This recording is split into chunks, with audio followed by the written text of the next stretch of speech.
Good morning friends, జగడకు స్వాగతం. AP elections దగ్గర అవుతున్న కొలది చాలా సర్వే సంస్థలు వాళ్ళ రిజల్ట్ ప్రకటిస్తున్నాయండి.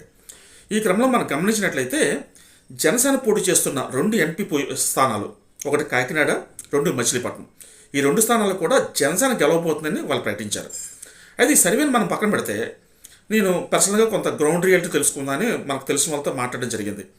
ఈ క్రమంలో మనకు తెలిసింది ఏంటంటే కాకినాడలో కంప్లీట్ ఎడ్జ్ ఉందండి జనసేనకి. అంటే కాకినాడలో పక్కాగా గెలవబోతుంది జనసేన. చాలా బలంగా ఉంది జనసేన. మోరోవరు అక్కడ పిఠాపురం కాన్స్టిట్యూన్సీలో పవన్ కళ్యాణ్ గారు పోటీ చేస్తున్నారు కాబట్టి ఆ ఎడ్జ్ కూడా కొంత కలిసి వచ్చింది కాకినాడ పార్లమెంట్కి. మచిలీపట్నం విషయానికి వస్తే మచిలీపట్నంలో కొంత టైట్ పొజిషన్ ఉందండి. ఎందుకంటే వైసీపీ తరఫున పోటీ చేస్తున్న సింహాద్రి గారు, ఆయన బేసికల్గా డాక్టరు, ఆయన కొంత రిప్యుటేషన్ ఉంది. ఈ రోజుకైతే కొంత టైట్ పొజిషన్ ఉంది. మేబీ ఎలక్షన్ దగ్గర అయ్యేసరికి జనసేనకి ఎడ్జ్ కావచ్చు. సో మోరోవర్ మనకి టోటల్ ఏంటంటే జనసేన 2 ఎంపీ సీట్లు